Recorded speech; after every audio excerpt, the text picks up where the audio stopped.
Hello, beautiful friends. All right, I think I have figured out how to do this. Um, Hopefully, you can all hear me. What a delight to be with you all today. I feel that it is such a wonderful way to connect doing these readings and connecting with you out there who would like some extra support. So I'm here and ready to play. So I'm going to start out today with doing another general reading. Before I begin, I'd like to call in the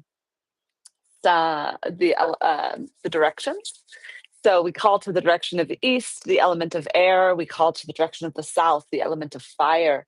We call to the direction of the west, the water. We call to the direction of the north, the earth.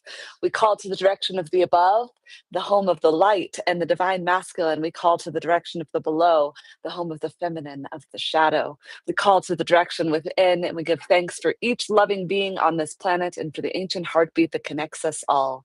We call in all of our masters, teachers, loved ones, guides, gods, goddesses, light beings that we're connected to who dwell in these directions. We call in the plants, the elementals. We call in all of our celestial and energetic support of love and light. We ask that only beings of love and light enter this space with us today so that we may and that I may bring through the most powerful and potent messages for us all in this time.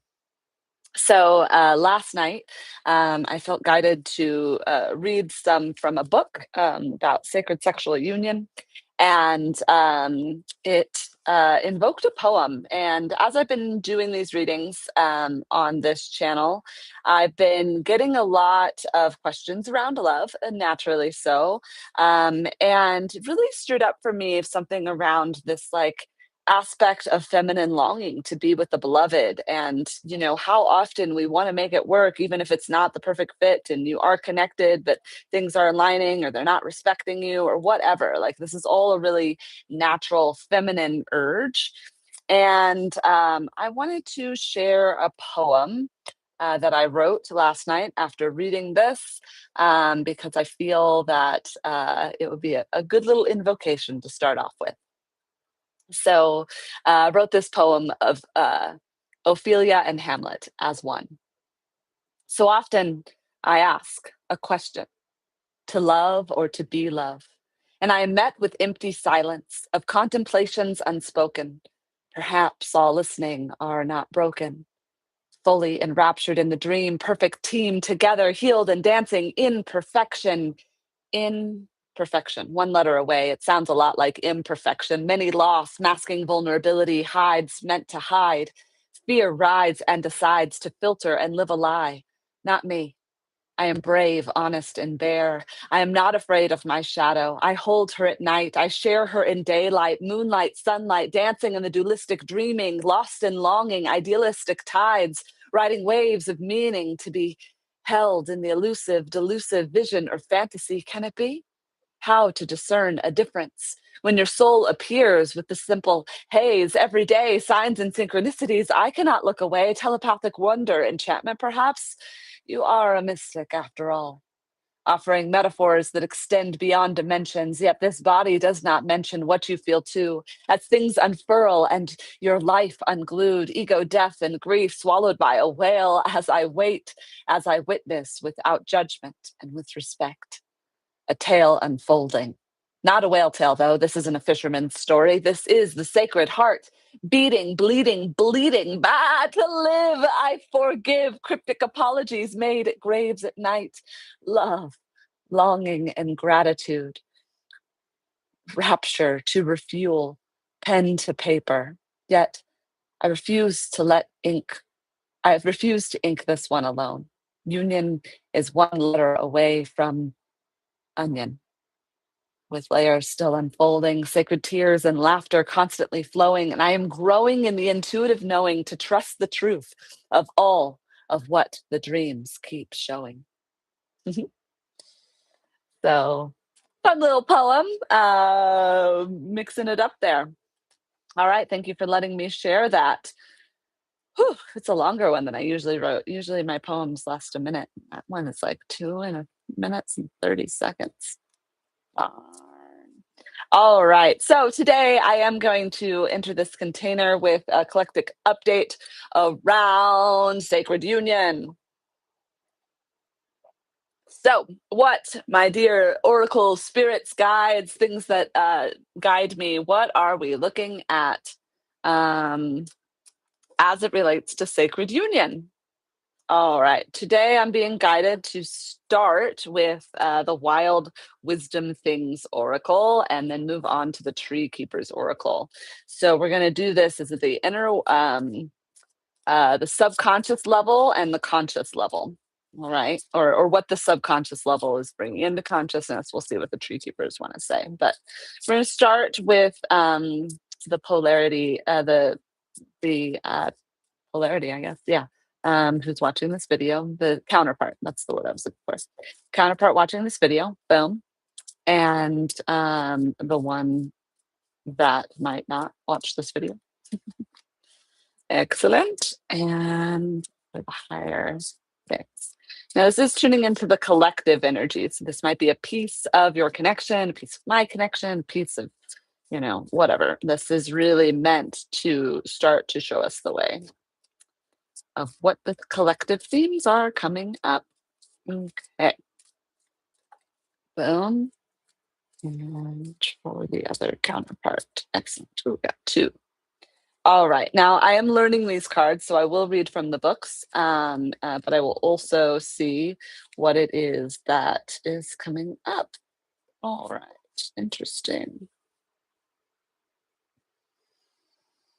Mm, most excellent. Okay, so we've got some beautiful themes emerging here. So for theirs watching, this is invite your monster to tea. And as I tune in, what I'm getting here is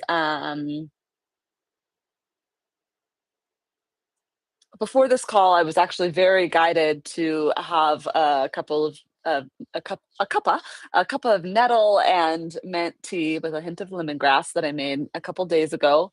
And what I'm really seeing is like inviting the monster to tea actually is this right now isn't about the connection between the pairs of union. This is actually about your own monsters, your own anxiety, the parts of yourself. It's really tending to the parts of your self that have been pushed down and forgotten and tied up in ways that maybe aren't feeling as wonderful. So invite your monster to tea. It's really diving deep into these plant medicines because the medicine that comes forth with it is the keeper of sanctuary. So what I hear with this is like it's really like creating these sacred spaces within ourself. Like it might be a good time to do a cleanse, a release. We're in the final days of spring up here in the northern hemisphere, the final days of fall in the southern. And what's beautiful about being in those energies is it's like the final days, it's like the final like birth or the final release. And we can play with both sides of it, right? And what I'm really hearing is sitting with these energies and cultivating them for yourself. So really being present. It's funny, I just before I popped on today, I was like going through all of the like dead flowers in my house. And I did a cleanse in the spring, but I was like, ooh, should I burn these flowers tonight at the new moon, or should I wait until the solstice? And I haven't gotten an answer yet. But what I'm feeling with that is like it's a wonderful time to keep cleansing. We still have about another week before we hit the summer and being in these elements of spring. So, anyway, those are the messages for that. And now for the other side, we have the keeper of stars, the keeper of truth, and unconditional self acceptance. Okay, so if we're looking at this in the feminine masculine territory, it's like the feminine right now is creating like the inner space for the masculine healing. And that's happening within us. I guess today the collective reading, and even as I was reading that poem that I wrote about last night, it's really it's about the merging of your inner counterparts and how they dance as one so that we really become to embody these like full healing, these full beings. Okay, so I'm gonna read the cards on all of these. I guess what I see with the Keeper of Truth, yeah. So there's this interesting with this on the one counterpart side, we've got the bird wearing the mask, and it's this. It's like all the masks are on the ground, and there's just like been heavy themes right now of like stripping away the mask and also honoring what the mask was or what it brought forward. Okay, so I'm going to start with the reading of Invite Your Monster to Tea, because this is where I'm getting used to the books and I'm an audio learner, and this is how, I'm more comfortable reading tarot than oracle cards, but these cards are so beautiful and I love working with them. All right, it's Invite Your Monster to Tea. It's Take Your Monster to Work Day. That's right, you're being invited by life right now to buy flowers for your demon. Whatever monster haunts your mind with fear, debilitation, or shame, it will never cease its power over you if it remains caged in the shadows. So take it out to tea. Ask it why it threatens or taunts you. What pain does it want you to acknowledge? A famous poet once wrote, "Perhaps all the dragons in our lives are princesses who are just waiting to see us act just once with beauty and courage. Perhaps everything that frightens us is, in our deepest essence, something that wants our love." I love that. Very beautiful. Okay, and now we're moving over to the other side, which is unconditional self acceptance and love. Self healing is guided by the wisdom of the medicine woman who lives within you, just as the raven is connected to the material world and the other world. So too is your surface wound tied to the deep initial realm of emotion. Right now, you are urged to kindle the warmth, gentle ember of unconditional self acceptance. The raven's bright, dark power wants you to get up from the table when love is no longer being served. People show you who they are through their actions. Your job is to believe them the first time. Instead of looking outward, expecting people or circumstances to change so that you can feel better, challenge your own thoughts and beliefs with loving care. That's where your power lies. Excellent. All right. Oh, so funny. So I was sitting and I was like, why is this such similar phrasing as to this other deck? And I just realized they're written by the same author. I've got a type. Okay. Here we go. So now we're going to 30, the Keeper of Sanctuary.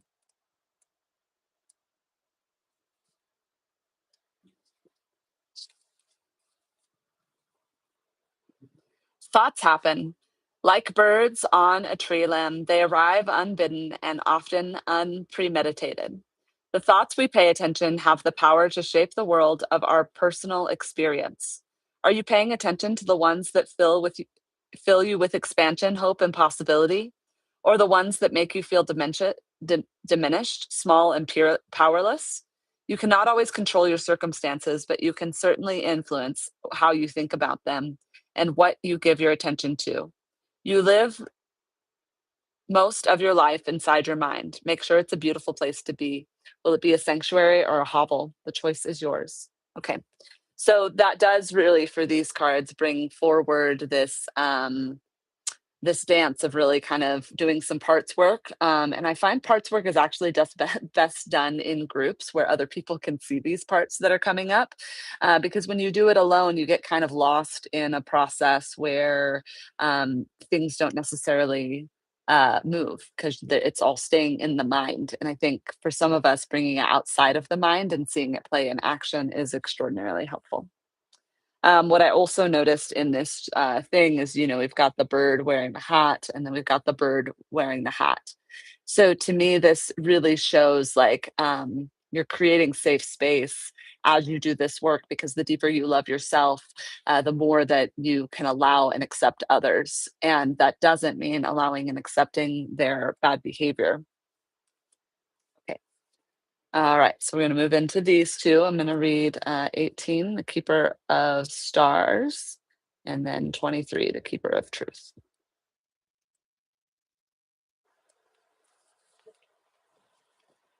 Stars carry hope light. Do you have the energy to continue to wish? Tree keepers have a favorite saying: always keep a star in your heart. It's because hope light keeps you young. It connects you to the heart of the child where all the magic resides.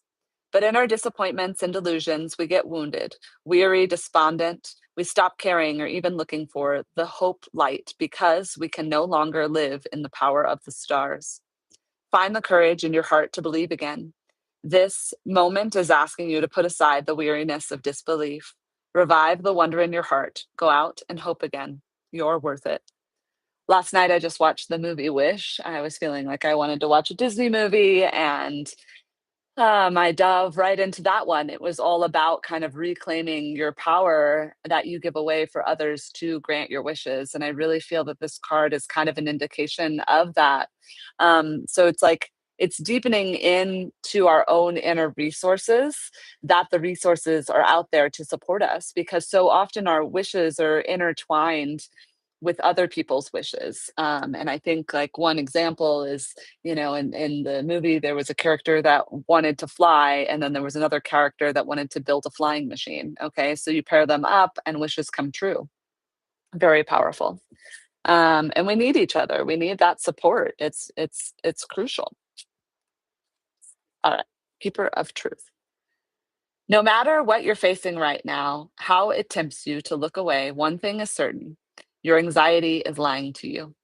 Your thoughts and beliefs that come from early unworthiness programming are false stories. This crippling fear that you're not enough, that will never happen for you, that it'll never happen for you, that all are less than deserving of every good thing, all lies.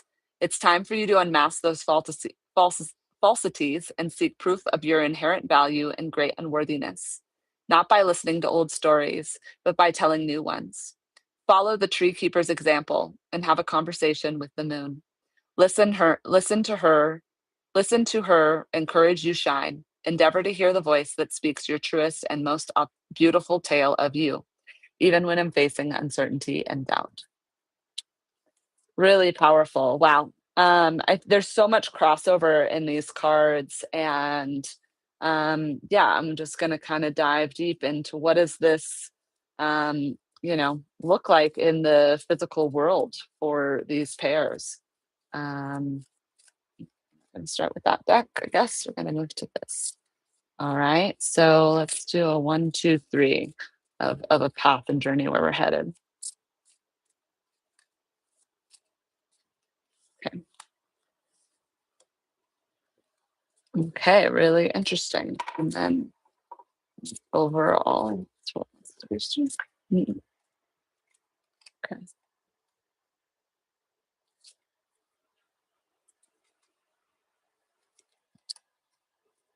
Okay. So overall, where we're headed with these cards, I picked up the deck and this one laid on the ground, which was the devil. Now, the fact that this guy came out, it's the trickster. And what I'm really hearing with this card coming forward with the Nine of Pipes is that there's like a fresh burst of air and like a conquering of our old demons, and this is really like the message that we got with all these other cards at the beginning of that there is, like kind of owning your demons, owning your shadow. This is the message that I'm bringing forward with like Ophelia and Hamlet merging as one, right? And yeah, it's like we conquer our inner demons, we can find our own that inner victory, so that we're actually like dancing with the full spectrum of our existence. And how this looks on like a day by day level. We have the Five of Cups. Okay, so this is the release, the letting go, the really like grieving what was, the old stories, that sort of thing. Then we come into the reverse nine of Pentacles, which I'm interpreting as it's kind of like allowing of the receiving of the goods coming to you versus the like ultimate cultivation of exactly what everything looks like. So that feels really crucial. And the last part is strength. As we like connect deeper with the little yams inside of us, we're really coming into this empowered light and embodiment of our own strength within the process. Cool. All right. Well, that is the collective reading today. Uh, if anybody's on or would like to share a question, I'm going to keep this going for another minute. Otherwise, I'm going to just sign off and call it a day myself. Might record that poem for the masses. They might need that. All right. Well, I don't see anybody popped on and there's nobody in the queue, so I'm going to go ahead and sign off. But if you liked this video or would like to connect in deeper, please feel free to like, subscribe, all of those pieces. And I do post daily, not daily. I post when I feel in the flow of doing this, because that is how the feminine is meant to move. All right. I wish you many blessings. We thank all of our guides, gods, goddesses, and light beings that connected with us during today's call. And we thank for the messages brought through. I send many blessings your way. Aho. Mhm.